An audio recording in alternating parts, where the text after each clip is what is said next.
Okay everybody, welcome back to part 2 of Lo-Fi tips inside Ableton Live.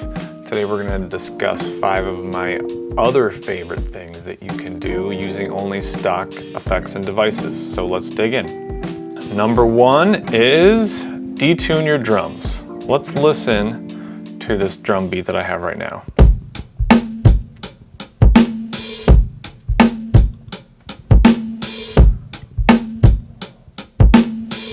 Okay, so what we're listening to is a kick and a rim shot on track 1 inside drum racks. And then on track 2 was an audio clip of live drums. They both have the same kick and snare pattern. And then the hi-hats are only on track 2. So let's look at this drum break itself. When I say drum break, I mean the live drummer. So how about we try -3 on the transpose. Yeah, now we're getting more chunky, more thuddy. Put it back in.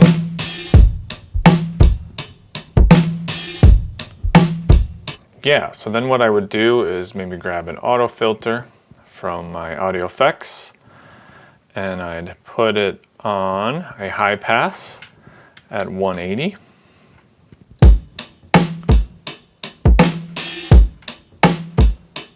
And I might even change my filter setting here for an MS2 so I get the drive knob. Yeah. And then let's just throw a limiter on it to practice safe sound design. Great. So here is our drum break. I might adjust this a few more times before finishing the song, depending on the setting. Let's do the same thing with a kick and snare. How about we go -2 for both of them? What's it sound like?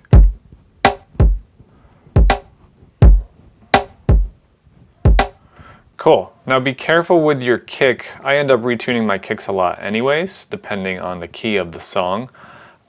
So just keep in mind the key of the song and perhaps using EQ8 on your kick drum to sense what note your kick drum is. This is probably about an F sharp. So good to know. Altogether, lower drums sound like this.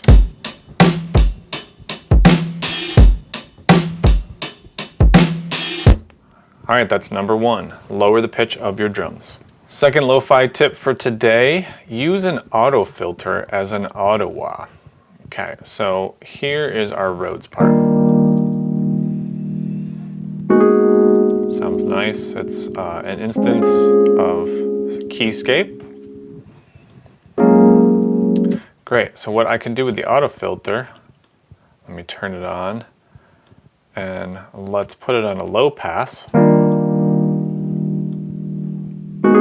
So right now it's just acting as an EQ, right? But if we use the envelope knob, let's use it in a negative direction. Yeah. Now it's functioning like an auto filter.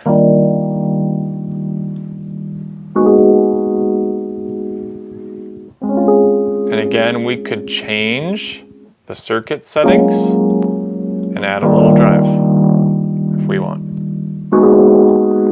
Might be a little too much though.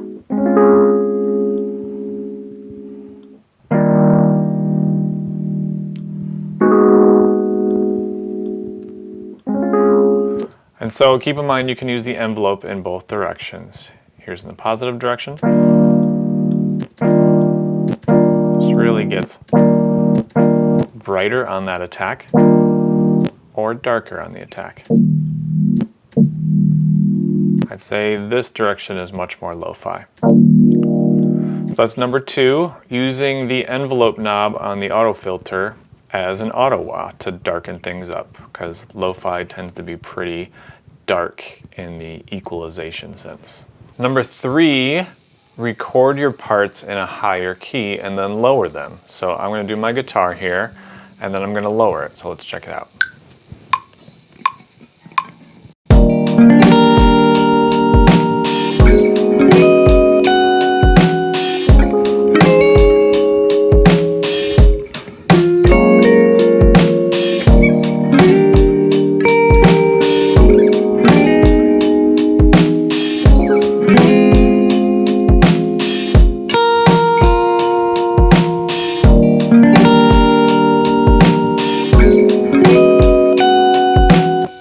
Great, so now what I'll do, let me stop all clips here, disengage my recording. So this is my part, cool. Let's try -3. Put it in complex maybe. So you might say Cloudchord, but now my guitars are in a different key than my keys. Well, of course they are, so let's change your keys. I'm gonna go over here. Command A to select all our MIDI, down 3 times, and they should line up.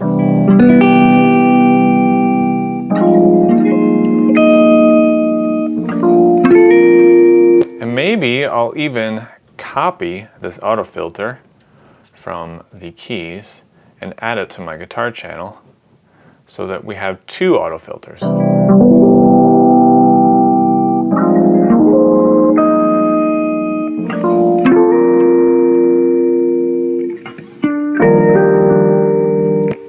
Okay, so that's tip number 3. Record live instruments or live audio in a key higher than where you intend to be, so now you can lower it. Number 4, use an LFO tool and an auto filter to create moving filters. So on my guitar, I basically did the auto wah like I did on the keys or on the Rhodes. But let's not duplicate that. Let's go over here to our max audio effects and let's grab an LFO and bring it in here. Okay, so now with the LFO, let's map it to our frequency, and then let's reduce our rate, and then let's reduce our depth, and we might need to use the offset. Let's listen.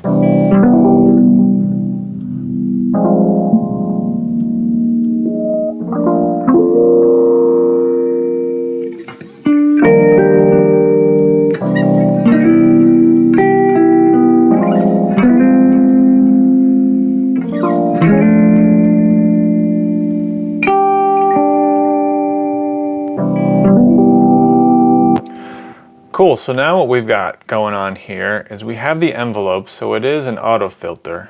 And so basically what the envelope does is that the filter frequency is reacting to velocity. And so when a new note comes, the filter goes darker, and then when the note goes away, it goes back to being brighter. So we have that that's reacting to my guitar playing, but now we have the LFO changing where the frequency is at. So it's a moving variable which allows us the element of variety so it doesn't sound as much like a loop.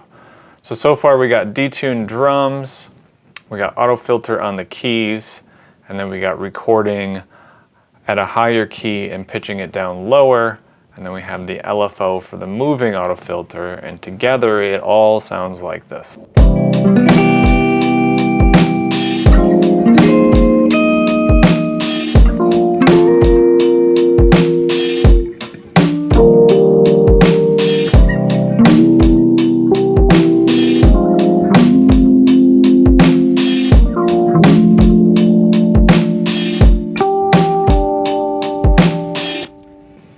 Alright, that's number 4, LFO with an auto filter.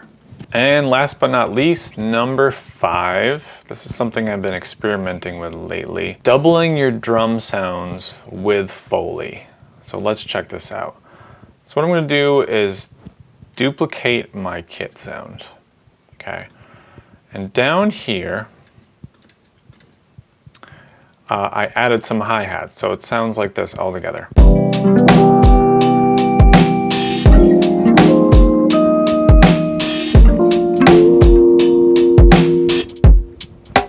So this is the part that I'm going to duplicate, okay?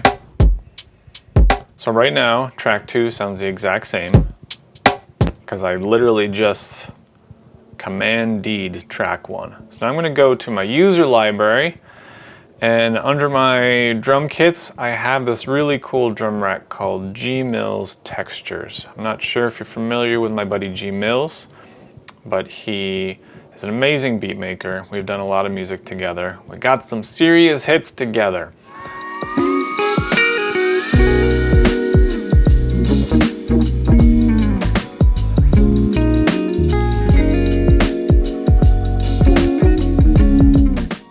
So I'm going to drag this into track 2, and let's listen to what these sounds are like. All Foley kind of stuff. So now the problem is, these are longer sounds, and this is just going to make a mess. So what I want them to be is in gate mode. Most of them are in trigger mode, which means they're gonna play all the way till the end, okay? So if I have those doubling my hi-hats or anything, it's just gonna be a huge wash of sound. It's gonna be too much. So here's a really cool tip. Let's change it to gate. So right now, Sheets is just in trigger mode. So as soon as I let go or that note ends, the sample stops, right? But the problem is, I don't feel like doing the rest of them. Say we had 80 sounds that we wanted to do this with. Well, you can right click and you can select copy value to siblings, and now they are all in gate mode. Super huge time saver. Feel free to donate to my PayPal just for that one, cloudchordmusic@gmail. Okay, anyhow, so let's hear what this is gonna sound like now with just Foley duplicating this drum beat.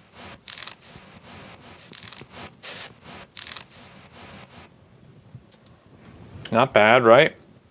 Let's play just these 2 clips together.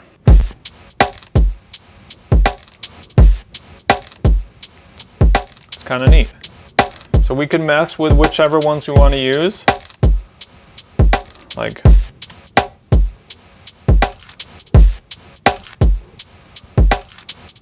yeah, I like that one.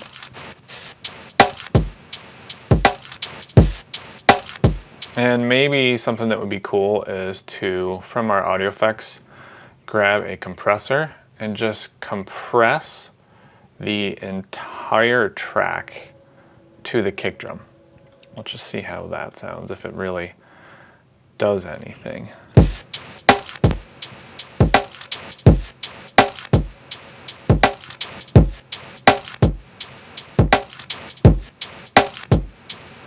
It's kind of cool because the bag, which comes in on the kick drum, that gets sidechained to the kick, so it doesn't come in until after the kick.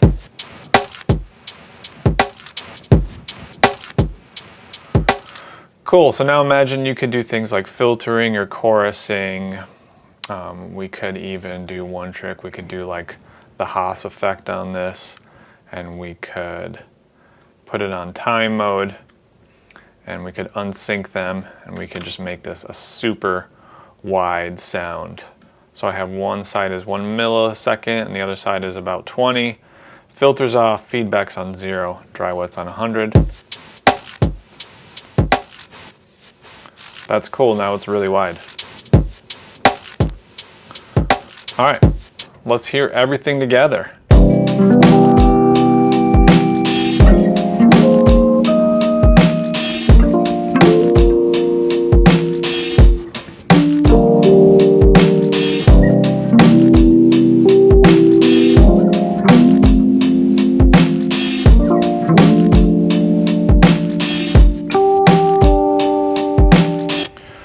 Dope. Detune your drums. Use auto filter as an auto wah. Record in a higher key and pitch it down. and use Foley to double your drum sounds or your drum hits. All right, thanks for watching. See you next time. Thanks for watching my dad's videos. His name's Derek and he makes music as Cloudchord, like his hat. I'm also a guitarist and Ableton certified trainer. Every Tuesday I upload new videos, so if you learned something, be sure to like and subscribe.